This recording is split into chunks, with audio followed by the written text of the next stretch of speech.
panalangin. Magagawa ko sinasama kita, pinupuri kita, ang pangalan mo'y itataas. Sinasama kita, pinupuri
mo ko bilang pagbibigay pangitagan sa ating Diyos. Hallelujah. Panginoon, nagpapasalamat muli kami sa umagang ito dahil dinala mo po kami rito. Alam po namin, Panginoon, hindi po kami karapat-dapat sa anumang bagay. Lahat ng bagay ay gawa mo para sa amin, Panginoon. Nagmula umpisa hanggang sa matapos, Lord God, Ikaw ang gumagawa sa aming buhay, Lord God. Kaya buong puso po kami nagpapasalamat sa umagang ito, Lord God, knowing that You're always there, Lord God. Sinasabayan mo, kaagapay ka palagi namin, Panginoon, sa lahat ng aming pagsulong.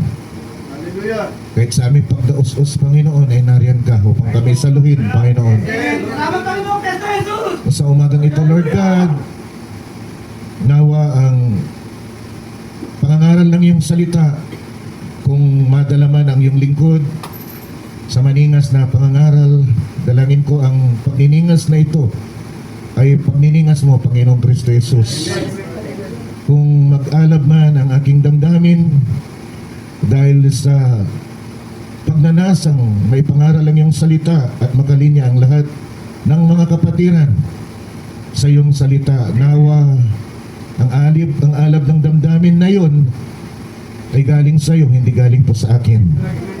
It will not worth it all, Lord God, kung lahat ng mga bagay na aking gagawin sa umagang ito ay galing sa akin at hindi galing sa iyo, Panginoon. Tulungan mo kami sa pagpapatuloy po ng aming pag-aaral, pangangaral ng iyong salita sa umagang ito, Lord God. Dalangin ko na makita ko ito ng buong husay ng mga kapatiran, buong linaw. Dahil naniniwala po ako, Panginoon, kung ito po ay malinaw na matatanggap ng aking mga kapatiran, wala pong liliban sa gawain kung hindi po mahalagang bagay lamang. Kung ito ay hindi po maiwasan. Kaya hayaan mo, Diyos, may pangaral pong iyong salita sa umagang ito ng buong igting. Ngunit, hayaan mo, Panginoon, na maging maamo ang tono nang hindi na ikukompromiso, Panginoon, ang katotohanan nito. Upang yung mga sensitibo, Panginoon, ay hindi matisod, bagkos magkaroon ng puwang ang iyong salita para makapasok sa kanilang mga puso. Amen. Halika po, Panginoon, sa aming kalagitnaan. Yes, Lord. Amen. Himayin mo po ang tinapay ng buhay na napakahirap po para sa aming mga tao na maunawaan ito, makain at magsilbing pagkain ng aming kaluluwa.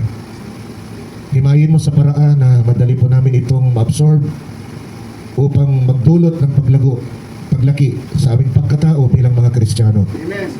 Salamat, Panginoon, sa kabutihan mo sa aming lahat. Salamat, nasumpungan pa po namin ang aming mga sarili na nakatayo. Hindi mo pa po kinukuha ang aming buhay. Kaya hayaan mong may paglingkod namin po nawa ang buhay na ito ng tanggap, kaaya-aya, kalugod-lugod sa iyong harapan. Sa pangalan po ng Panginoong Kristo Jesus, ito pong aming samo at dalangin. At lahat ng mga banal ay magsabi ng Amen at Amen. Palakpakan po natin ang ating Panginoon. Hallelujah. Praise God. Sabi ko nung nakaraan, pupunta na tayo sa Baptism of the Holy Ghost. Unfortunately, yung ating attendance ng nakaraang linggo does not permit us to go there. Kaya hayaan din nyo na magkaroon po tayo ng part 2 at ang ating tatalakayin ay yung meaning talaga ng sanctification. Cleanse, set apart for service. At normally makikita natin yan sa 2 Timothy chapter 2 verse 19 hanggang 22, mga kapatid. Ay, yung iba alam ko may mahalaga silang lakad, gampanin, pero sana panoorin nila yung video para hindi sila maiwan sa pagsulong. Kasi pag may naiiwan, yung buong church na nagdradrag pababa, hindi makasulong din. Because we are one body. Tayo isang katawan, kung may naiiwan, hindi makakasulong ng yung church. Kaya nawa lahat ay maging makipag-cooperate para makasulong tayo lahat. To 19, chapter 2, verse 19 to 22. Ganito po ang sinasabi, nevertheless, the foundation of God standeth sure, having this seal, the Lord knoweth them, praise God, that are His. And let everyone that nameth the name of Christ depart from iniquity, from sin. Depart from sin. Lumayo sa kasalanan. But in a great house there are not only vessels of gold and of silver, but also of wood and of earth, and some to honor and some to dishonor. Take note, these are all in the same house. If a man therefore purge himself, that is, to clean himself from sin, from this he shall be a vessel unto honor, sanctified and meet for the master's use, set apart, cleansed, set apart. Kitang-kita po natin dito. Set apart, met for the master's use. The master is the Lord God, and prepared unto every good work. 22, flee also youthful lusts, but follow righteousness, faith, charity, peace with them that call on the Lord out of a pure heart. Panginoon, basbasan mo po ang iyong mga salita na aming binasa, at dalangin namin, Panginoon, as we continue, Lord God, to study on these 3 stages of grace, Lord God, 3 baitang ng biyaya ng Diyos, paano may papanumbalik ang isang tao na nahulog sa kasalanan sa kanyang pagkikisama sa Diyos upang magkaroon siya ng buhay na walang hanggan. Hinihiling ko, Panginoon, turuan mo kami sa umagang ito. Wala pong kakayanan ng iyong lingkod para ituro ito. Sobra-sobra na po yung binigay mo sa akin, Panginoon, na pangunawa. Naiiyak po ako kagabi, Lord God, nung nakita ko, Panginoon, na we're not towing the line. We're not towing the line, Lord God. Hindi po kami nakakalinya.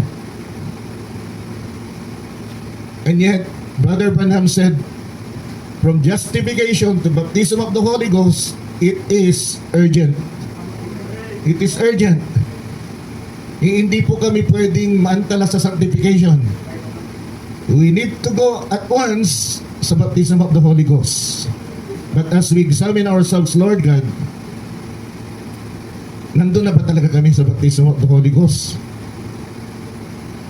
O hindi pa kami nakakasampa sa sanctification man lamang? Turuan mo kami sa umagang ito, Panginoon. Rimasin mo po ang aming mga puso, saktan mo po ito sa umagang ito upang makall po ang aming attention, makikinig po kami, at pag naunawaan namin, Panginoon, nawa madala po kami talaga doon sa second stage, at kung nandun na kami sa third stage, Lord God, salamat sa Panginoon. Pero kung wala pa, turuan mo kaming magmadali. Huwag antalahin, Panginoon, ang aming paglago, pagsulong sa baptism of the Holy Ghost.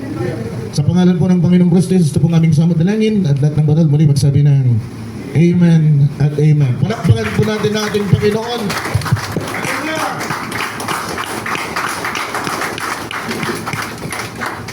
Praise God, at maaari na po tayong makaupo.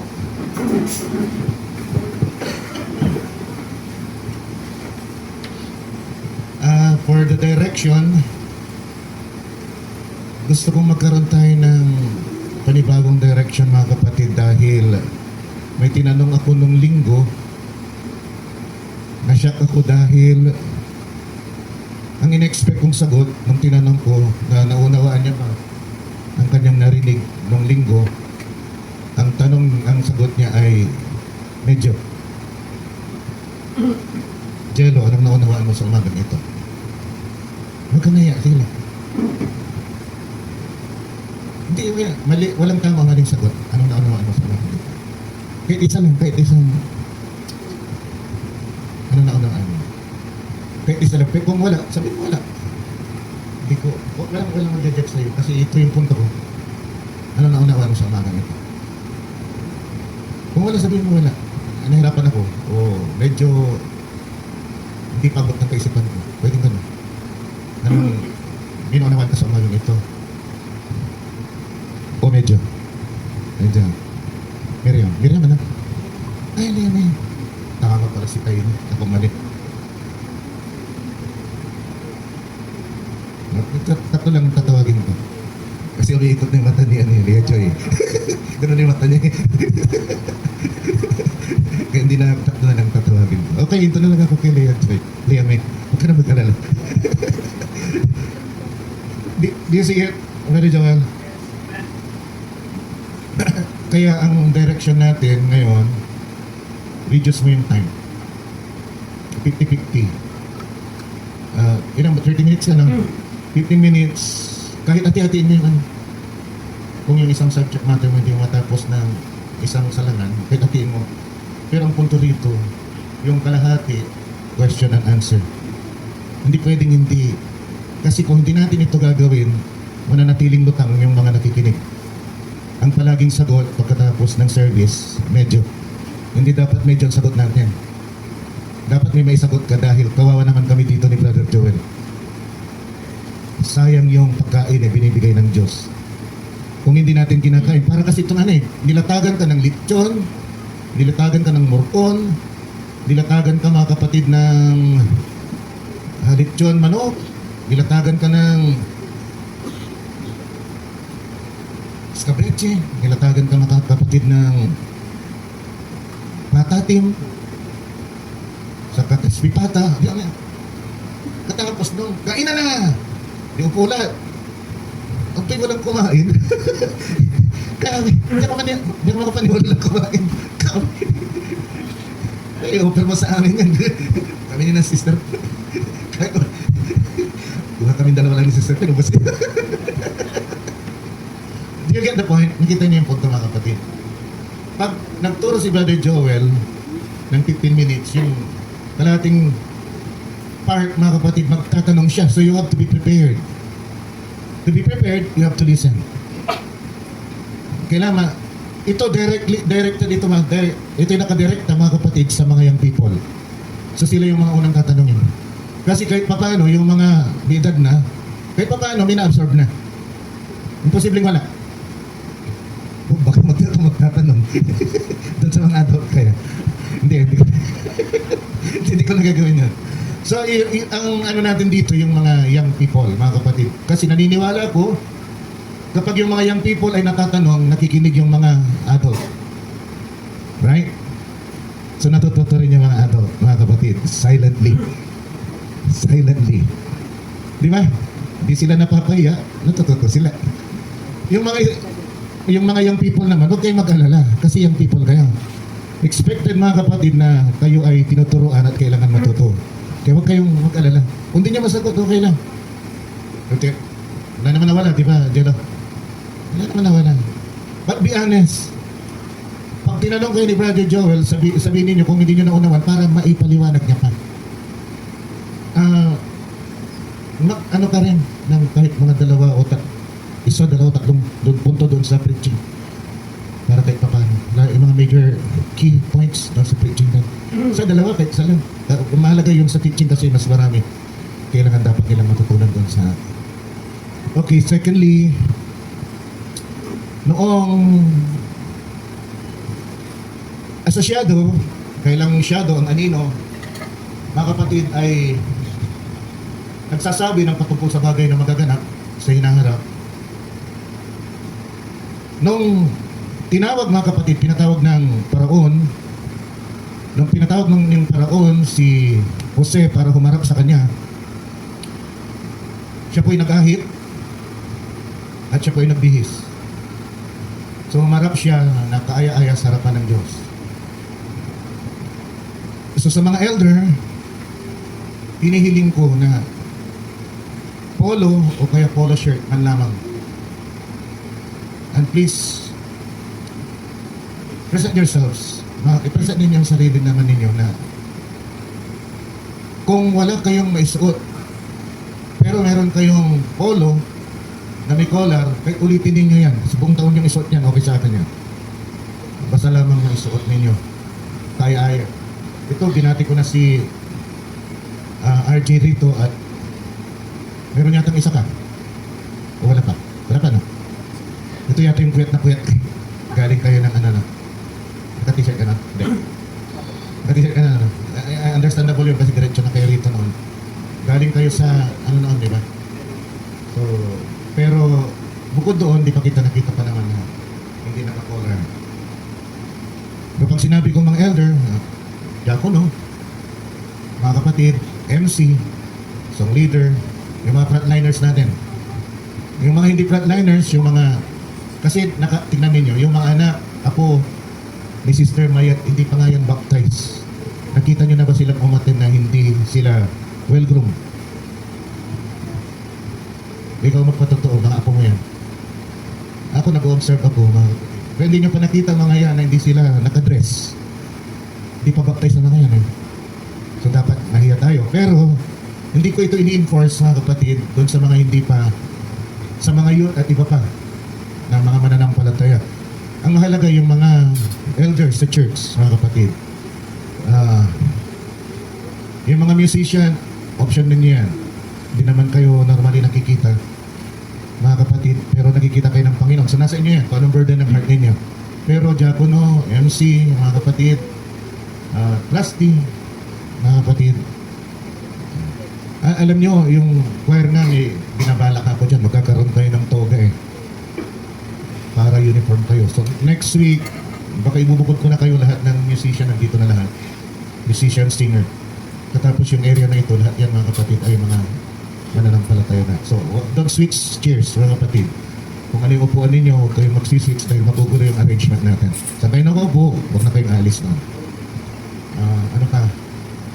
Meron pang isa kaya lang, hindi ko na siguro babanggitin muna ngayon. Kasi pag binanggit ko ngayon, baka may mga ma-open. Ayoko muna maka-open. Medyo...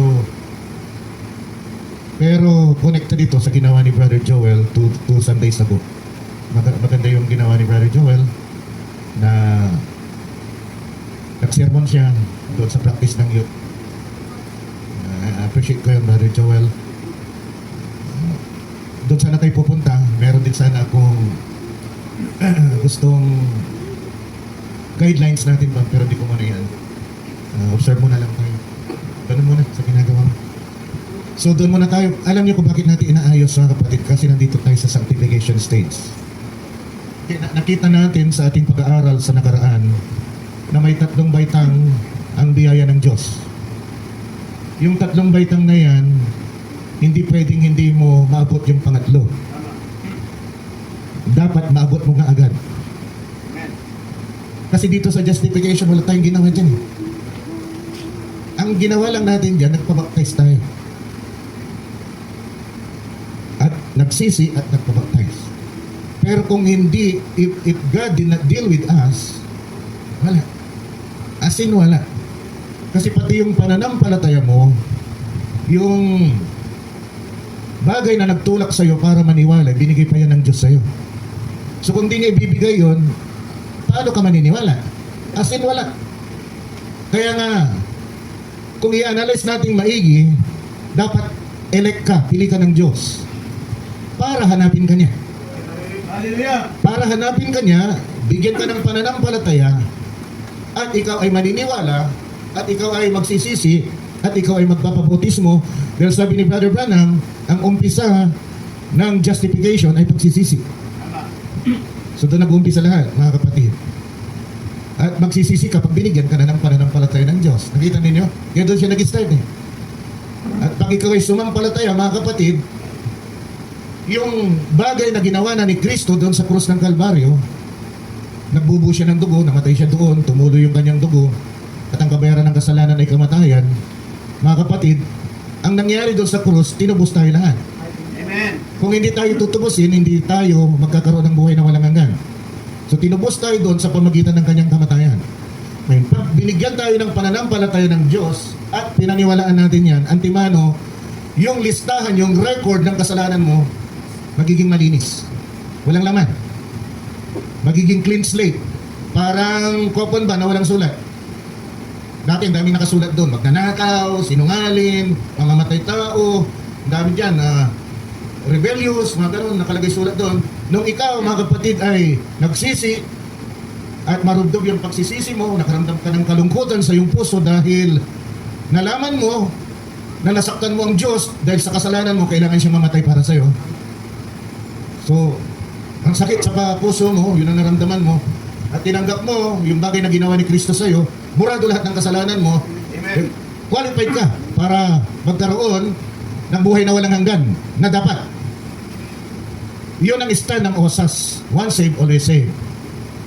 So nung sila ay sumampalataya, yung future consequence, mga kapatid, na maaaring mangyari sa buhay mo, hindi nila yan na binibigyan ng bigat. Dahil para sa kanila, nung sila iniligtas, sila din ay nilinis na. So wala nang kailangan sanctification na mangyari, at wala nang baptism of the Holy Ghost na kailangan pang gawin, mangyari sa kanila. So yun ay pure grace ng Diyos. Purong biyaya ng Diyos ang nagligtas sa kanila. Tama naman yun. Pero ang sinasabi kasi ng banal na kasulatan sa Hebrews 6:1, go to perfection. Amen. So hindi pwedeng ikaw ay inalis na yung record ng kasalanan mo at magkakasala ka pa ulit. Hindi yan going to perfection. Nasusundan po natin. Amen. Hindi going to perfection yan. You're going from being at the best to worse. Kasi nilinis ka na, katos parang baboy, di ba? Yung baboy, kaya nasabi ng banal na kasulatan, huwag tayong maging katulad ng baboy na pagkatapos linisin, ay babalik siya doon sa lubluban at happy-happy siya na magdudumi ulit ng kanyang sarili. Kagalakan niya yon. Diba? Sino may baboy dati? Sina Rosel, di ba? May baboy kayo dati. Linisin mo yung baboy. Tapos mamaya, pupupo siya doon sa pinaglinisan mo. Katapos mamaya, magtatambling-tambling na doon sa... Yan sabi natin banal na kasulatan. Banal na kasulatan natin nagsasabi yan, ha? At sinasabi rin banal na kasulatan na yung aso, pagkatapos niyang sumuka, babalikan niya yung suka niya at kakainin niya ulit. Yun din, ang banal na kasulatan din nagsasabi, no? Nakikita niyo, kadiri-diri ang kalalagayan ng isang tao na bumabalik sa kasalanan, sa mata ng Diyos. Kasi ang Diyos ang nagsabi niyan, eh. Hindi naman tao, mga kapatid, yung patungkol sa bagay na yun. So, kung sa justification, in-erase lahat ng Diyos yung record ng kasalanan mo, pagpunta mo dito sa sanctification, mga kapatid, meron pang gagawin dyan dahil yung puso mo ay hindi pa tama. Nandyan pa yung nature ng sin. Yung likas ng kasalanan, nandyan pa. Ang tinanggal lang yung record mo ng kasalanan. Nalis lang yung record ng kasalanan mo so that God could declare you, pwedeng ihayag ng Diyos na matuwid ka sa kanyang harapan. Pero doon sa puso mo, nandun pa yung likas ng kasalanan, so you have still the tendency, mga kapatid, na magkasala ulit. Yun ang inaalis sa sanctification. Amen. Depende sa tao, pagka-elect mo, pwedeng mabilis, pwede mong antalahin kung yun ang nasa puso mo, dahil yun ang, wala ka naman magagawin, yun ang niligay ng Diyos sa puso mo. Tagapag-antala ito ng sanctification. Para yung mga iba ay makita kung anong pagkakaiba ng sanctified at hindi. Pwedeng ano. So itong isang ito, ibubukod ko ng tagapag-antala. Bakit tumawa? Para makikita lahat. Nasusundan natin. Hindi lang isa. Nakikita ninyo? So pag nakita mo yung tao na hindi kumikilos as a sanctified, mga kapatid, bakit gaya? Gano'n ka ito? You cannot help yourself but to complain, bakit gano'n ako? Narito bumigting, nagsusumikap ako na makalinya The Lord. kung ano ang sinasabi ng banal na kasulatan ng kabanalan. Now, I would like myself to be clear on this, ha? The only way, mga kapatid, na mag-umpisa ang sanctification sa'yo is self-awareness, self-determination, and discipline. Self-discipline. Kailangan ikaw mismo mamulat ka. Tama. Amen. Kasi kung di ka mamumulat, saan ka nilinya? Tama. Kaya mamumulat ka lang pag kaibigan mo, Welcome, Brad. Pasensya na. Hindi kita na welcome. Anyway, mami. So, saan tayo? Tanda na tayo. Self-awareness. So, doon sa self-awareness, mga kapatid, mamumulat ka doon sa kasalanan mo. Pag namulat ka doon sa kasalanan mo, maling ginagawa mo, dahil sa self-discipline, gusto mong luminya. Hallelujah. Kung hindi mo gustong luminya, maaaring naantala ka yung progress mo. It doesn't mean na hindi ka elect ng Diyos. Nasusundan po natin. Kasi marami sa ating paminsan, yun ang inisip natin, elect po ng Diyos yan. Tingnan mo ang ginagawa niya. Pero the most important thing there is dumana sa justification. Tandaan po natin, if you are not elect of God, God will not seek you. Tama? Hallelujah. And God will not give you faith. Hallelujah. Pero dito sa sanctification, it is a refining stage. Merong madaling i-refine, merong mahirap i-refine, pero Diyos pa rin ang dahilan. Ganun ang pagkalikha niya. Wala tayong magagawa. At kung hindi man ganun ang pagkalikha niya, yun ang nais ng Diyos. Wala rin tayong magagawa. Pero doon sa justification, binigyan ka na kasi ng faith.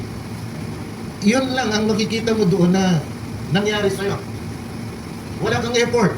Hindi ka gumawa ng magandang bagay, wala kang inalok sa Diyos, wala kang ginawang kabutihan para sa kapwa mo, kundi doon sa maruming kalalagayan mo at makasalanan na kalalagayan mo, bigla ka na lang dinampot ng Diyos at nilinis ka. Ngayon ang Panginoon. Wala kang contribution na doon. Hallelujah. That's grace. Yan ang biyaya ng Diyos. At nung ikaw ay marumi, mapanghi, mabaho, mga kapatid, masangsang, dinampot ka pa rin ng Diyos, nilinis ka, mga kapatid. Hallelujah. At sinabi niyang, ito'y akin. Sa aking mata, ito'y walang kasalanan. Yun ang deklarasyon ng Diyos. Nung ginastify ka, in-erase ka lahat ng record mo, wala kang kasalanan. Sarap ng Diyos. But it doesn't mean hindi ka na magkakasala dahil yung puso mo marumi pa. Yun ang kulang ng once saved, always saved. Hindi nila, para sa kanila, kahit magkasala, it's not a big thing. Because they are already justified, saved by grace. So yung biyaya ng Diyos ang patuloy na aalalay sa kanila at mag-iingat sa kanila at magliligtas sa kanila. But it does, pero malinaw, sabi ng banal na kasulatan, we must go to perfection. 1 Thessalonians 5:23, sabi doon, mga kapatid, ang buong katawan, kaluluwa, espiritu ay iingatan ng buo. God will sanctify it. Can you see that? Hindi pwedeng hindi niya isa-sanctify. And the very God of peace sanctify you wholly. And I pray, God, your whole spirit and soul and body be preserved blameless. Blameless. Hallelujah. Hallelujah. Unto the coming of our Lord Jesus Christ. Hindi pwedeng may blame. Ano ba yung blame sa Tagalog? May kapintasan. Hindi pwedeng malambot na yun. Napananalita yung kapintasan. Hindi pwedeng pagdating ng Panginoon, may bagay siyang nakikita sa iyo na hindi karapat-dapat sa kanyang mata. Hindi pwedeng pagdating ng Panginoon, may makikita siyang, in other words, kasalanan sa iyo. You have to be blameless. Walang may paparatang sa iyo ang tatay mo, ang nanay mo, kapatid mo, ang kuya mo, ang ate mo, ang kaibigan mo, ang kanayon mo, kapitbahay mo, wala dapat. Blameless ka. Nakalinya ba tayo dyan? Marami sa atin hindi. Marami sa atin hindi. Kunting kapintasan lang na masabi ng kapitbahay mo, gusto mo na makipagyara. Gusto mo na di ba? May mga kapatiran dito, ganun ang sumbong sa akin. Problema ko yung aking misis. Dahil makarinig lang, nakikipag-away na. Doon sa aming mga kapitbahay. Hindi tayo makakasama sa rapture pag ganyan tayo. Yung sinasabi sa Galatians chapter 5 verse 22 onwards, yung fruits of the Spirit, kailangan mangyari yan sa atin. But it will not come flowing freely without the baptism of the Holy Ghost. See, itatouch ko lang ng konti yung baptism of the Holy Ghost. Sa baptism of the Holy Ghost, Christ will indwell in you. So lahat ng ginagawa mo patungkol sa bunga, Galatians chapter 5 verse 22, patungkol sa bunga, the fruits of the Spirit is love. Kung magmahal ka, walang kondisyon, may ginawa man sa'yo na maganda o mabuti, consistent ka, minamahal mo pa rin siya. Joy, puno ka ng kagalakan, tulad ng nabasa natin sa Habakuk, meron ka, wala ka, nagalak pa rin ang puso mo, napaglingkuran ng Diyos. Mga kapatid, peace, meron ng kapayapaan, ano man ang mangyari sa iyong kapaligiran, meron ka man o wala, mga kapatid, bigera man o wala, mga kapatid, inaaway ka man, mga kapatid, sinusumban ka man, marami mang problema, may kapayapaan ka pa rin, hindi ka natitinag. Dahil alam mo, ang Diyos ang kapayapaan mo. Sabi nga ni Brother Branham, you could create your own environment, atmosphere. So pwede ka mag-create ng atmosphere mo kung saan kayong dalawa lang ni Kristo. And you cannot create without fellowship with God. Dapat may fellowship ka sa Kanya. Gentleness, maamo ka. Ano ba pinapakita natin sa mga tao na binabatikos tayo? Niyuyurakan ang ating mga pagkatao. Ayaw natin, di ba? Meron lang tao na makarinig lang tayo ng pamimintas sa mga bagay nating nagawa, ginawa. Mga kapatid, masama na ang ating loob na tila baga walang kuwang para tayo magkamali. Ang ibinabalik natin agad, mga kapatid, ay maragsang pananalita, galit, o kuminsan puot. Mga kapatid, doon sa mga bumatikos, yumurak sa ating mga pagkatao, mga kapatid. Pero sabi dito, kailangan gentle ka, maamo ka. Bakit? Dahil sabi doon, long suffering, kailangan mapagmatiis ka. Hindi mo magagayanan lahat ng pagbatikos sa iyo, pagyurak sa pagkatao mo, paggawa sa iyo ng kasamaan ng mga ibang tao kung hindi ka mapagmatiis. Kaya nga nakalagay dyan, bunga yan ng Espiritu. Kung hindi lumalabas sa iyo, wala pang baptism of the Holy Ghost because those are fruits of the Holy Ghost. And if Christ is dwelling in you, that will flow, all those things will flow freely. Hindi mo kailangan pilitin na lumabas sa iyo. Yung pagpilit na lumabas yan sa iyo ay dito sa sanctification. Because you are training yourself to align with the Word of God. Gawa ng tao, doon nag-uumpisa. Talaga. Dahil sabi, ang pananampalatayang walang gawa ay patay. So kailangan talaga luminya ka. At para luminya ka, meron kang self-awareness sa Word of God kung ano ang nais ng Diyos na gawin mo para ikaw ay makita niya na banal. Dahil sabi niya sa 1 Peter chapter 1, 15-16 ba yan? As I'm holy, you must be holy. Kung ako ay banal, dapat maging matao ba? 16 na na. Because it is written, be ye holy, for I am holy. So kung paano ako'y banal, maging banal kayo, it's a requirement. Sa ayaw at gusto natin, kailangan luminya tayo. At mag-umpisa yan sa self-awareness. Hindi ko iasa yan sa Espiritu. Ginaguide ka na nga ng Espiritu eh. Nandito ka, nakakarinig ka, ginaguide ka na rito. Huwag mo naman ipagawa ng, siya na rin ang gagawa sa akin ng love. Siya na rin ang gagawa ng joy sa akin. Siya na rin magtiis para sa akin. Hindi po ginaguide ka na nga. Pinaririnig na nga sa iyo sa oras na ito ang kalooban niya. Amen. Ang nais niya, luminya ka. Doon, hanggang sa dumating yung pagkakataon, mga kapatid, na this will come flowing freely. And that will be the baptism of the Holy Ghost. So kung hindi pa lumalabas ng natural yung mga bagay na kaloob at bunga ng Diyos sa buhay mo, don't expect na meron ka ng baptism of the Holy Ghost. See? Kita ninyo? Tahimik. Bigat. Kasi pinagbibigyan natin palagi ito. Pero sabi ni Brother Branham, kung di mo maabot yung baptism of the Holy Ghost, di ka bride.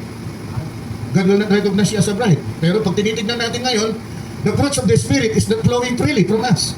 If it is not flowing freely, then Christ is not dwelling in us. Something is wrong. Baka doon sa sanctification, naantala ka dyan, nakapako ka. Hirap ka pa, na luminya. Binibigay na sa iyo dito sa church kung ano ang dapat mong gawin, ayaw mo pang gawin. Kaya kasi na, nung binigyan ka ng pananampalataya ng Diyos, mga kapatid, ang pananampalataya na yan ay itutulak ka para paniwalaan lahat ng salita ng Diyos. Itutulak ka na, paniwalaan mo. That's faith. Romans 10:17 ba? Ang pananampalataya nanggagaling sa pakikinig ng salita ng Diyos. Nakita ninyo, dumadating ang pananampalataya sa pakikinig. Kaya pag napakinggan mo ang salita ng Diyos, nalalaman mo ang kanyang kalooban. At pag nalaman mo ang kalooban niya, gusto mong luminya. Amen. Ikaw ba yun? Hindi, yan ang problema ko minsan eh. Sabi nila, gawa yan eh. Paano mo madidistinguish na gawa ng tao at hindi gawa ng tao? Gusto mong luminya, not because you want mga kapatid, the glory of other people seeing you as a holy man. Pero ginagawa mo yun dahil sinabi ng Diyos gawin mo. Hindi dahil gusto mong na-impress ng iba. Banal ako. Gusto ko ipakita sa kanila, banal ako kayo. Lalakad ako na hindi makabasag pinggan. Napakabait, napakaamo. Pagdating sa bahay mga kapatid, magbabasa ng Biblia katapos. Nakabasag ng pinggan nyo na, ano ka pa? Walang sound na natin. Kung nasa labas, di ba? Ay, alam mo sister, ang bait-bait mong tignan. Napakabuti mo. Swerte ng napangasawang pagdating ng bahay. Dala-dala pa niya yung ano eh. Yung praise ng mga kapwa niya mananampalataya. Yung puso. Kailangan magbasa ka pa ng Biblia. Magbasa ng Biblia mga kapatid. Yung anak niya nabasag yung napakahalagang bagay na binili niya. Ano ka ba? Di ba? Nawala yung nawala yung peace, nawala agad yung joy. Agad nawala. Halos nawala lahat. Nung suffering, nawala. Gentleness, nawala.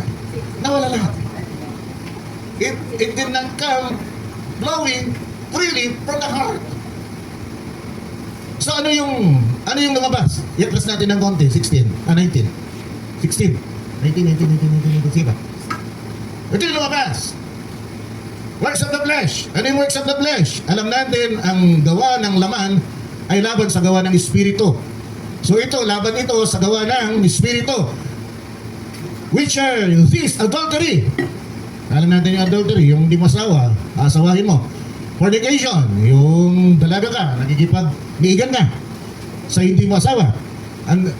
Uncleanliness, maruming pamumuhay, lasciviousness, kalibok, yung kung nandun ka sa sasakyan, punuhan. Babae nasa harap mo. Pero problema, wala ng tao. Nakakanawan ninyo? Nakakanawan ninyo? Kaya pag may maganoon, magdala kayo ng partible, tusukin ninyo. Hindi ako nagbibiro, tusukin ninyo para may masmasan. Saka yung gano'n, kung magtutulog-tulogan, gawin ko kasi hindi ako na para mabibig sa kalenda, tutulog-tulogan. Tusukin nyo! Magdala kayo partible. Hindi ba magulantang yan? Manyak! Hindi ba maraming ganun? Ano? Nagagalong yung babae? Nakalilang ko na nagagalong ka kasi may mga maupo. Ang gano'n siya. Nakasanay. Dito na pwede. Di ba? Kaya kayo. Kaya advice ko, magdala kayo palagi ng partible. Tusukin ninyo. Tusukin ninyo. Hindi ako nagbibiro. Tusukin ninyo. Manyak ka. Yan. Lasciviousness, idolatry, ikaw ay sumasamba sa Diyos-Diyosan. Ano ba yung Diyos-Diyosan? Yung mga bagay na nagre-representa ng mga banal daw doon sa langit. Tulad ng San Pedro, Maria, San Roque, mga kapatid, Jude, mga kapatid. Dahil yan ay ayaw ng Diyos. Sabi mga kapatid ng Exodus 20 verse 5, ang gumagawa noon ay dadalawin ng Diyos ang kanilang kasalanan hanggang sa ikatlo na henerasyon. Kaya grabe, ayaw ng Diyos na meron siyang kakompetensya. Gusto ng Diyos, siya lang yung sinasamba. Mga kapatid, emulation, yung gaya-gaya, putumaya, credit grabber, yan. Wrath, puot, strife, sedition, yan yung susulsulan mo ang tao para mag-alab ang puso laban sa gobyerno o laban sa sino man. Mga hilig ka manusul.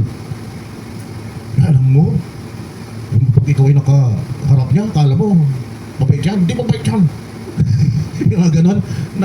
Diba, ang dami. Normally, mga babae ganyan. Lalaki, normally, hindi ako nakakita ng ganyan. Pero babae, mahilig. Oo! Pag nakatalikod ka, kung anong sinasabi niya, nakala mo, mabait yan. Hindi mabait yan. Si DJ. Heresies, mga kapatid, yung naniniwala ka sa bagay na hindi totoo patungkol dito sa spiritual na bagay. Naniniwala ka sa anito, yun, ang anito ay totoong Diyos. Yan.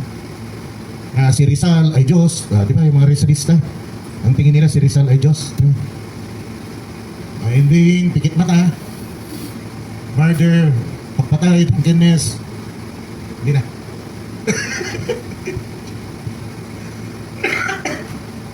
Drunkenness, rebelling sa mga kapatid, yung sobra na kasayahan mga kapatid na tila baga akala mo wala nang kinabukasan, ubusin mo na lahat yung saya mo doon. And such like. So meron pang iba.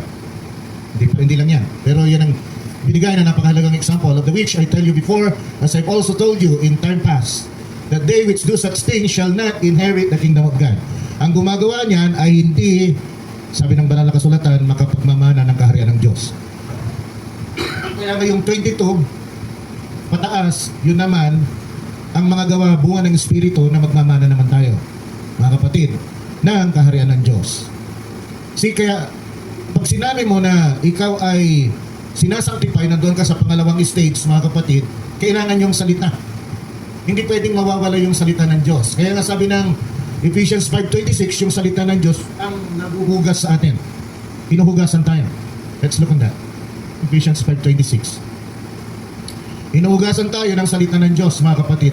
Pero, yung dugo ni Kristo, that He might sanctify and cleanse it with the washing of water by the word. So, kung hindi mo paniniwalaan yung salita, hindi ka mahugasan. Kasi, inalis na yung record mo dito, pero gumagawa ko ulit ng bagong record ng kasalanan. Pagkatapos mong ma-justify. Hindi covered yan ng justification. Sa OSAS, covered yan. Nasusundan natin. Sa OSAS, covered yan. Kasi nga, grace, all grace sila. Purely grace. Pero sa atin kasi, we have to complete, mga kapatid, yung process. Progressive grace kasi tayo eh. Nagpo-progress yung grace. Habang sumusulong tayo, nagpo-progress yung grace, at pinapakita kung paano tayo inihahanda sa isang pakikisama sa Diyos, fellowship with God. We're actually just returning to what we are when we were in the mind of God in Genesis. Kung ano yung kalalagayan ng Adan at Eva doon sa Genesis, binabalik tayo doon. Walang kasalanan, so innocent, mga kapatid, and they are in fellowship with the Lord. Doon tayo binabalik, mga kapatid. So dito, nililinis tayo. Kung hindi tayo lilinis, hindi tayo malilinis. Ha? So anong kailangan mo dyan? Self-discipline. Kailangan didisiplinahin mo ang sarili mo bukod doon sa maigting na pangangaral, nag-aalab na pangangaral ng pastor. Nagniningas na yung pangangaral niya, halos mag-iba na mga kapatid yung 42. Parang na-stress niya mga kapatid yung pangangailangan. Is that the work of man? Sabi ni Brother Branham, kahit doon sa preparation mo, how you will deliver it, mga kapatid, galing yan sa Espiritu. Amen. Galing yan. Pag nagsisigaw dito si Brother, galing sa kanya yan. Galing sa Espiritu. Alam niya, yun ang kailangan natin. Nasusundan po natin.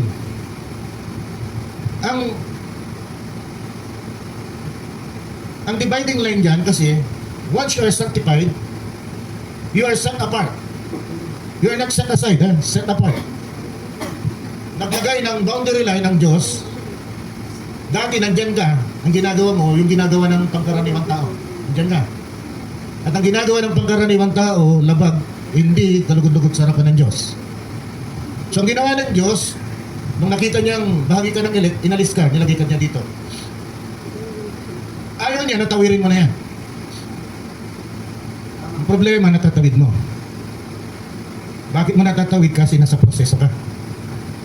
Pero dapat yung puso mo, dapat nasa salita ng Diyos. Ibig sabihin, magawa mo man, ayaw mong gawin. Hindi mo plaplanuhin na gagawin mo o nanaisin mo na gawin. Nasusundan po natin. Hindi mo nanaisin. Kasi nga, pero nagagawa mo pa rin. Susundan po natin. Kasi nililinis ka eh. Nasa refining stage ka dito sa sanctification. Hindi naman antimano, refine ka na agad. Kahit anong bagay, pag proseso mo, dadaan sa proseso, hindi naman instant eh. Kahit anong bagay, gawa ka ng sugar, gawa ka ng salt, mga kapatid, gawa ka ng damit, gawa ka ng anong bagay, dadaan sa proseso. So, pre-na-process ka rin. Doon sa sanctification, ang ultimate goal, mga kapatid, in-erase ang record mo, dilinis ka rito, at seselyuhan ka rito para hindi ka na bumalik dito. Come on!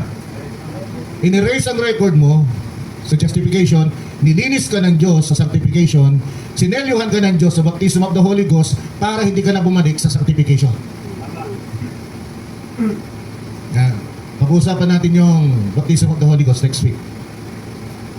Ang ipopos kong question ngayon, magkakamali ka pa rin ba? Magkakasala ka pa rin ba pag ikaw ay baptized na with the Holy Ghost? Kasi may selyo ka na. Yan ang pag-uusapan natin next week. Mga kapatid. Pero dito, sinet aside ka. Okay? binukod ka, dito sa sanctification set aside for service. Ibig sabihin mga kapatid, nung ibinukod ka, ina-expect ng Diyos na may gagawin kang paglilingkod. Kaya nga sabi doon, for the master's use. Amen. Para magamit ka ng Panginoon. Hindi kayo binukod ng Diyos para wala kang gawin. Binukod ka ng Diyos para meron kang gawin. At ito ay para sa Kanya, para sa bride, pakinabangan ka ng bride. Amen. Pakinabangan ka ng mga mananampalataya. Hallelujah. Praise the Lord. Sanctification pa lang yan At dito lumalabas yung mga gifts. Kaya dito mga kapatid, maraming nagkakaroon ng ministry sa sanctification stage. But it doesn't mean meron kang ministry, baptized ka na with the Holy Ghost. Sabi ni Brother Branham, you could preach, you could shout, you could dance, but if you don't have the token, you are lost. You're not right. You're not right. Para maunawan lang natin, I'm talking about the bride. Kasi pag bride ka na, hindi mo fallback position ang foolish virgins. Hindi na. Kasi parang ganito sasabi ni Sister Yan, I'm married to Brother Kiel. So ano man ang bagay na gagawin niya, hahatulan siya bilang according to her relationship with Brother Kiel. Kaya pag minagawa siyang bagay laban sa kalooban ni Brother Kiel at ito ay makakasira sa kanyang pangalan, doon siya hatulan. Hindi siya pwedeng hatulan kung ano ang relasyon niya kay Brother Russell. Uncle niya, hindi niya asawa. Nasusundan pa namin. Nasusundan namin. So ano man ang magawa niya laban kay Brother Kiel, hindi siya directly mahatulan. Pero dito sa kanyang relasyon kay Brother Kiel, directly mahatulan niya. Say for example, nangalo niya si Sister Kiel, Sister Pen, pwede siya, mga kapatid, hatulan agad. Dahil siya inangalo niya sa nasundan po natin. Walang pakialam doon si Brother Russell. Uncle niya. Nasusundan po natin. Ganon din ang ating relasyon kay Kristo. Once na inangkin natin na bride of Christ tayo, doon tayo hahatulan. Hindi tayo pwedeng hatulan as foolish virgins. Kaya kung sasabihin mo, di bale, kung di ako nag-qualify as wise virgin, pwede naman akong mag-qualify as foolish virgins. No. Kaya pwede lang natin gawin, pag inangkin na natin tayo, ay wise virgins, kailangan matapos natin agad. Makasulong tayo agad doon sa baptism of the Holy Ghost. Hindi tayo pwedeng magtagal dito sa sanctification. Sabi ni Brother Branham, kailangan kapag-proceed tayo agad sa baptism of the Holy Ghost, which is hindi malinaw na ipapangaral ito sa lahat ng mga anti-believer. Ngayon nililinaw ko sa inyo, it's a very urgent thing. Yung pangangailangan nito ay kailangan mangyari agad. Hindi pwedeng maantala. Ang problema, merong mga naantala. Hindi sa kagustuhan nila, kung minsan. Kaya kailangan ang preaching ng salita ng Diyos. Dahil, ano tawag? Yung paalala?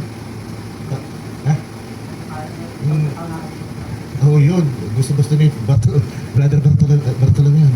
Ang gamot sa taong nakakalimot ay paalala.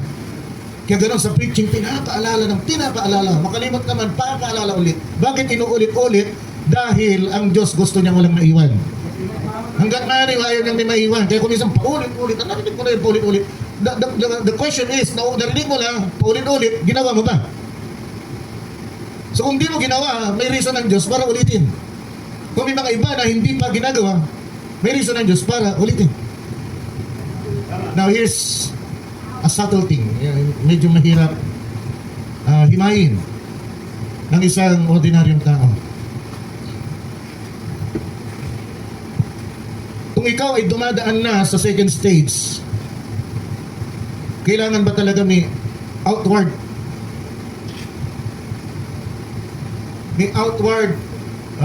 work na nakikita sa'yo? Say, sincere ka. Pag nakagawa ka ng kasalanan, marugdog ka ng sisisi. O walang nakikita sa'yo. Pero sa loob mo, sincere ka. Nakikita sa'yo, marugdog ka nagsisisi, pero sa loob mo, pakitang tao lang pala. O, hindi nakikita, walang nakikita sa'yo, tila baga, wala kang pakialam, kahit anong nagagawa mo sa buhay, pero doon pala sa loob mo, nagkikipag-deal pala ang Panginoon. Kaya pagkatapos mo magawa, yung bagay na nagawa mo, sising-sisi ka, kaya lang hindi mo may pakita. Can you see that? Two things na pwedeng mangyari sa isang mananampalataya. Pakitang tao, pero sa loob, hindi naman para totoo. Pinapakita yung nagsisisi siya, lumilinya siya, pero hindi. Pero yung isa naman, hindi makita, pero doon sa loob niya, sincero siya na nagsisisi at gusto niyang luminya sa kalooban ng Diyos. Sino sa dalawa ang tatanggapin ng Diyos? Pangalawa, ang problema hindi natin alam. Kaya napakahirap pumatol. Hindi tayo maaaring umatol kung sino yung lumilinya at hindi lumilinya. Ang mahalaga, ang bawat isa sa atin, mga kapatid,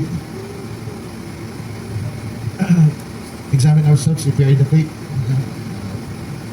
1 Corinthians 3:5 o Colossians 3:5? Tumatanda na tayo. So sabi ng banal na kasulatan, examine yourselves. Examine yourselves whether you be in the faith. Kailangan araw-araw tignan mo ang sarili mo, timbangin mo, examinin mo ang sarili mo kung ikaw ba ay nasa pananampalataya. Paano mo malaman kung ikaw ay nasa pananampalataya kung di ka nagbubuklat ng Biblia at nakikinig o nakikinig man lang ng preaching? Wala kang pagbabasihan. Pero para alam mo kung nakakalinya ka, nakikinig ka, tinatanggap mo ang pangangaral, pero hindi mo alam ang kondisyon mo, malalaman mo ang kondisyon mo kung examinin mo ang sarili mo. Dati madali ako magalit. Ngayon, magmula nung itinuro ni pastor yung gawa pala ng laman yung madali ka magalit. Ngayon, mas gusto ko na iwasan magalit. Pero hindi mo pa narinig kasi galit ka agad. Di ba? Wala yung pagpipigil. Pero nung may turo, nagpipigil ka na. Dati maragsang pananalita mo. Nung nakita mo yung kababaang loob, naging mababa ang loob mo sa pagkikitungo mo sa iba, na kahit binabatuhan ka ng mga pananalita na hindi mo gusto, ang binabalik mo pa rin, mahinahon, kahinahon na. Kaya napakahirap gawin. Pero yun ang kailangan natin gawin. Here in sanctification. Amen. Pagdating sa baptism of the Holy Ghost, hindi na natin problema yan. It will come out naturally. It will flow. Yeah, babatikusin ka, ngingiti ka lang. Binabatikos ka na, nilalait ka na, niyurakan ka na. Pero nakangiti ka pa lang. Bakit ka nakangiti? Dahil alam mo kung ano talagang kalalagayan mo. Amen. At naawa ka sa kanya dahil hindi niya alam ang kanyang ginagawa. Pero nung ikaw ay wala pang kalam-alam sa kalooban ng Diyos, di ba, ganti agad ang gusto mo. Lintik lang, walang ganti, sabi nga nila, mga kapatid. Prove your own selves. Prove mo. Pagkatapos mong ma-examine ang sarili mo, prove mo. Madali pa rin ba ako magalit? Hindi na. Kita ninyo, yung salita ng Diyos, hindi lang mo maririnig dito sa linggo. Pagdating mo ng bahay, i-apply mo. Mga kapatid, i-apply natin yan. Prove your own selves, know ye not your own selves. Know ye not your own selves, how that Jesus Christ is in you. Dahil kung nasa iyo na si Kristo, hindi mo na dapat ginagawa yung mga dapat na ginagawa mo na taliwas sa kanyang kalooban. Except be reprobate, maliban talaga kung ikaw ay walang Kristo. Nasasundan natin, are you indwelling of the Spirit, indwelling of Jesus Christ in us, yan yung baptism of the Holy Ghost. Tandaan natin yan, yung pag-examine natin ng ating pananampalataya ay hindi lang para alam natin kung tayo nakakalinya. Which is for next week. Medyo cross over na ako ha. Medyo pigil muna. So yun muna, doon muna tayo sa sanctification. Napakahirap dito kung ang pagbabasihan mo, optics. Kung optics lang, titignan mo lang kung ano yung nangyayari. So dito, ang makakaalam kung sanctified siya, nasa sanctification stage siya, yung mananampalataya mismo. Nasa kanya na yun. Kung pipikihin niya, nasa kanya yun. Siyang talo. Pero ang mahalaga, naipapangaral dito. Since naipangaral dito, it's up to you kung gagawin niyo o hindi. Mga kapatid. At ang lahat ng naipapangaral dito, buklatin niyo ang banal na kasulatan, wala kayong makikita ng laban. Hindi ko kayo ihili-hili para maging komportable kayo. Sasabihin bang katotohanan sa inyo na kung minsan masakit talaga sa kalooban ninyo. Riremas dito, dadamdam kayo. Pero walang sugat na hindi gumagaling, mga kapatid. Lahat ng sugat ay gumagaling, Amen. mga kapatid, lalong-lalo na yung sugat na ginawa ng Diyos sa iyo. Sugat mismo ni Kristo, mga kapatid. Hallelujah, hindi may tutumba sa sugat natin. Tayo tumayo lahat, mga kapatid. Hindi ko alam kung dadako na tayo sa baptism of the Holy Ghost next week. Pero sana nakikita nyo na kayo binukod, set apart for service. You're not set aside. Hindi ka lang tinabi. Set apart ka, At in-expect ng Diyos na ikaw ay maglilingkod.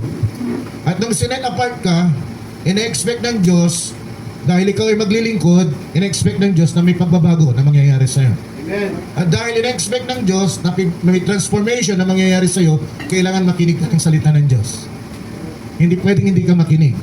These are the pure, holy requirements, mga kapatid. If you miss this, nasaan ka? Nasaan ka? Kung mahal natin ang isang tao, tulad ng ginagawa ni Brother Leo, kung minsan sumasobra na siya, pero yun kasi ang kailangan.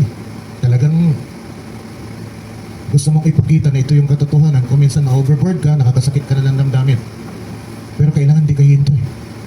Kung mahal mo yung tao. Amen. Kung di mo mahal, okay lang. Kung di mo mahal, di mapahamak, okay lang.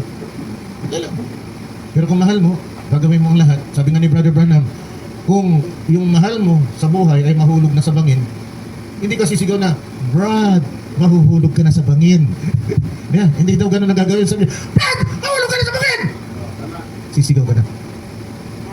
Kaya ganun nangyayari dito. Kung minsan, pasensyaan ninyo ang inyong pasto. Kung minsan, pag nagdiningas ang kanyang pangangaral, himayin ninyong maigi. Ito ba ay katotohanan na kailangan malakaran o ito ba ay pang-control lamang upang kami ay sumunod sa kanya? Wala akong makukuha kung pasusunurin ko kayo. Anong makukuha ko? Pare-paras tayo mahirap. Di ba? So ito purely para sa Panginoon. Amen. Hallelujah. Paralumin niya tayo at sama-sama tayo doon Amen. pagdating ng araw. Praise the Lord. Hallelujah. Tayo mo manalangin. Panginoon, salamat muli sa umagang ito, Lord God. Muli mo kami binigyan ng pagkain na ikalalakas ng aming mga kaluluwa. Lord, amen. Thank you, Lord. Salamat sa Hallelujah. pagtaguyod mo ng iyong salita sa pamagitan ng labi na ito. Panginoon, salamat at naging magaan ang pangangaral sa umagang ito, Lord God.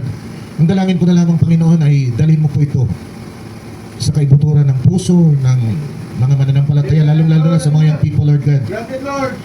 Hallelujah. Sometimes nadidismaya ako, pero kailangan kong unawain dahil hindi naman lahat magiging magulang agad. Dumadan sila sa proseso at hindi ibig sabihin dahil sila nagkamali, Hallelujah.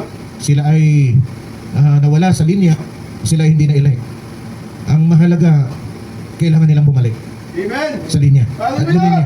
Patuloy na luminya. Hallelujah. Panginoon, dahil ito ang dahilan bakit mo i-declare na tatapusin mo ang gawa ng Panginoon hanggang siya ay dumating. Hallelujah. Purihin ka, Panginoon. Philippians 1:6.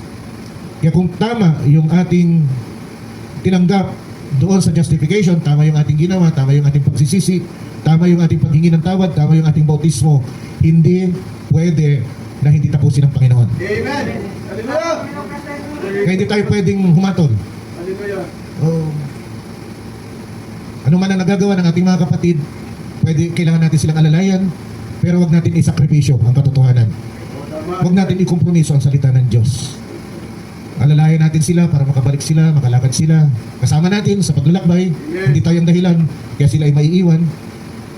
Tayo pa rin ang kinakasangkapan ng Diyos para makabalik sila. Amen. Pero huwag natin isasakripisyo ang katotohanan. Huwag natin ikompromiso ang katotohanan dahil kung hindi, baka ang lakaran nila ay yung kamalian. So yan ay warning, mga kapatid. Be gentle but do not compromise the Word of God. Amen. Be gentle in handling the problem but do not compromise the Word of God. Dakilang Diyos, salamat muli sa umagang ito, sa kabutihan mo, yung aming bisita, nawa Panginoon, ang munting bagay na kanyang tinanggap sa umagang ito, palaguin mo sa kanyang puso. Amen. Gawin mo ito na isang buhay na kapahayagan at magbukas pa ito, Panginoon, ng bagay na dakila para sa kanya, Lord God. Ma-experience niya, Panginoon, ang pagliligtas na ginawa mo para sa amin, para sa katauhan, at pag ito ay nakita niya, paglingkuran kanya ng kanyang buong puso, kanyang buong kaluluwa, kanyang buong kalakasan. Amen. Para makita niya ano ang natatanggap ng isang naglilingkod sa Diyos. Hindi yung tulong na binibigay ng kanyang kapwa mananampalataya, kundi yung tulong na binibigay ng Diyos sa kanya. Dahil sabi ng Diyos, seek ye first the kingdom of God Amen. and His righteousness, and all these things shall be added, tuloy-tuloy. Tuloy-tuloy na paglago, tuloy-tuloy na pagpapala ang tatanggapin mo pag ikaw ay naglilingkod sa Panginoon. Amen. Maging tapat na lamang po tayo, yun ang aking hinihiling sa bawat mananampalataya. Pagsikapan natin kung tayo nalilito dahil sa mga nangyayari sa atin buhay, kung dumadating ang pangangailangan, dumadating ang paghihirap, kahirapan, dumadating ang kakulangan, mga kapatid, hinihiling ko, huwag kayong patalo sa bagay na ginagawa ng kaaway dahil pinapahintulutan lamang siya ng Diyos para gawin yan sa buhay ninyo, pero hindi haya ng Diyos na kayo ay masira, na kayo ay madapa ng tuluyan. Sabi ng banal na kasulatan, iuunat mismo ng Diyos ang kanyang kamay upang kayo ay ihahon muli, upang kayo itayo muli. Hindi niya hayaan na kayo ay manatiling nakabulagta. Oh mga kapatid, hallelujah, huwag natin kalimutan ang mga pangako ng Diyos sa atin. Dahil ang pangako ng Diyos sa atin ay salitang buhay. Pag ito'y tinanggap natin sa ating puso, ito'y gagawa ng dakilang bagay sa ating buhay. Instant niya mga kapatid ang mga bagay na hindi magandang nangyayari sa atin. Tutulungan tayo. Siya ang ating kaagapay. Tutulungan tayong makatawid sa buhay na ito ng mapagtagumpay. Amen. O Panginoon, tanggapin mo po ang aming paborit pagsamba, pagluwalhati, pagdakila, pagtaas sa'yo bilang pinakadakila. Hallelujah! Na Diyos sa aming harapan sa oras na ito, nawa makasumpong kami ng ngiti sa iyong mga labi at sabihin mo sa amin, kayo ang aking sinisintang mga anak. Amen. Hallelujah. Pinalulugod sa inyo, ang inyong mga paborit pagsamba ay naging isang masamyong handog sa aking ilong. Sa pangalan po ng Panginoong Kristo, Jesus, ito po naming sama dalangin lahat ng banal muling sabi ng Amen at Amen. Palakpakan po natin ang ating Panginoon. Hallelujah! Praise God at tinatawagin ko na si Brother Ken para isa ng ating gawain.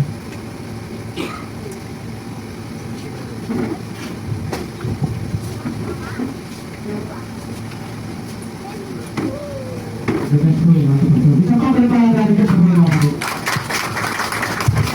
mga pinag-isip po natin lang ang bagay ng mga buwan namin.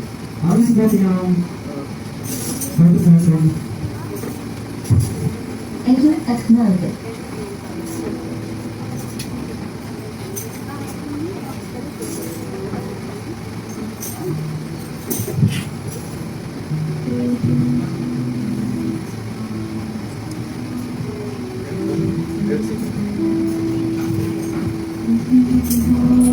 Oh, hallelujah. Be prevails in victory. Since I touched the cross, daily forsaking all my life before, I've shouted heaven waiting all the way, never to return again to yesterday. I can turn back on him, I turn away from sin. I'm confident every day, there's just no other way. I'll be just behind the word, pressing ahead will be my year. I reached the point of no return.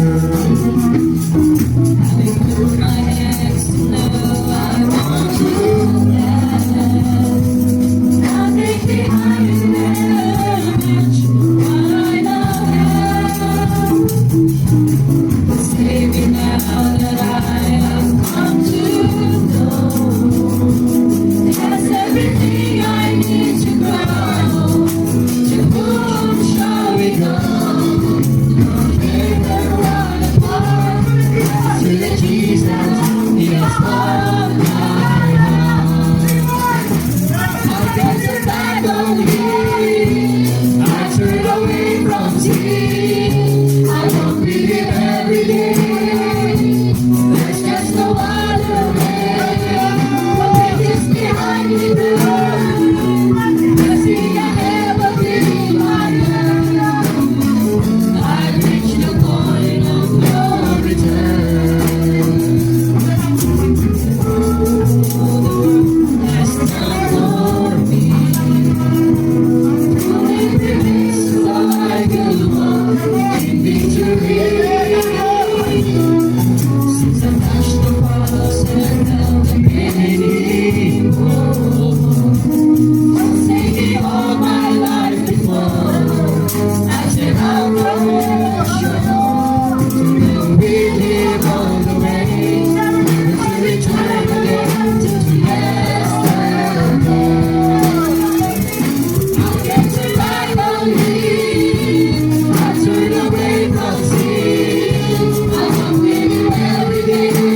Just behind me, see I never be my year. I reached the point of no return. Back on here, I turn away from sin. I don't be here every day.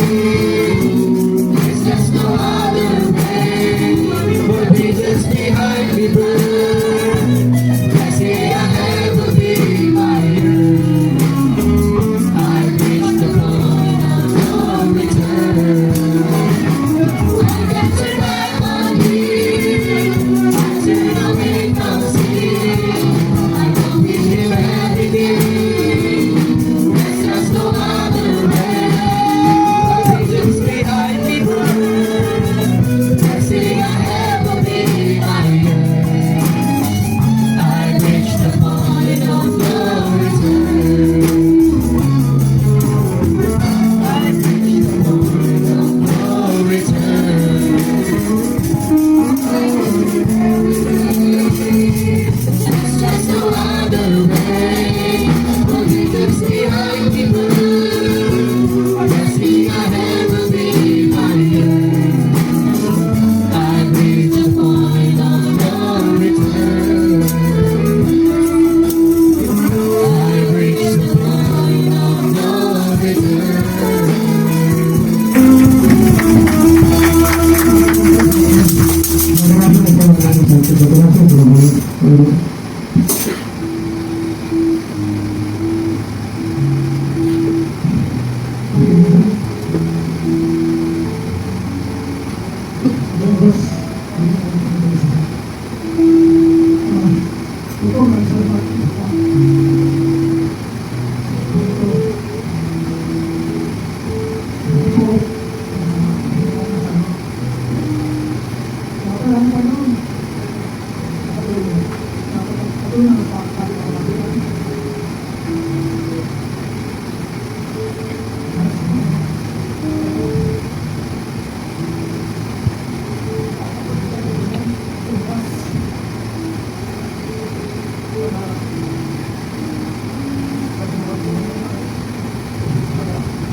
Yes.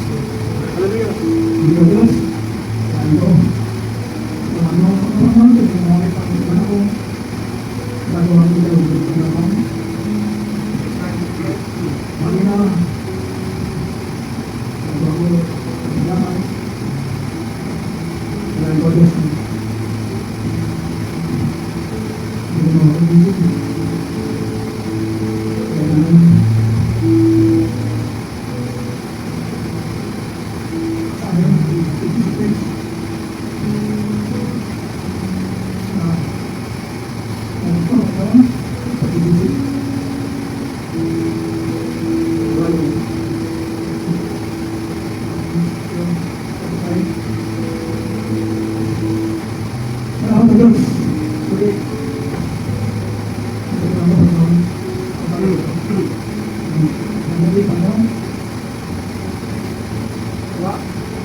Diyos, bawat sinabi ko ay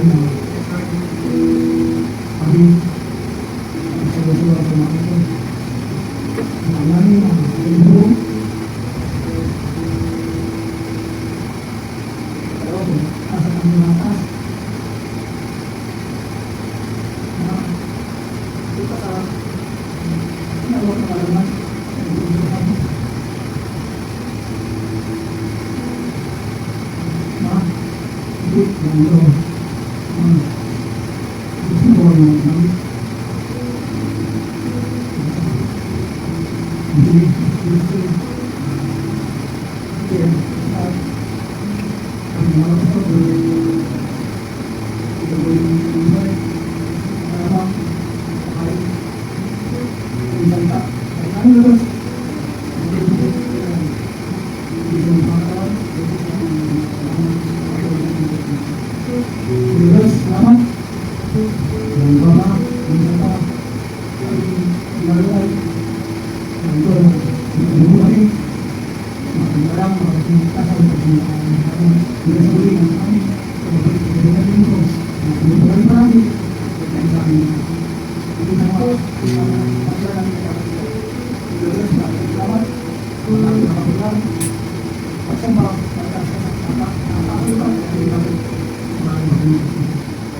you.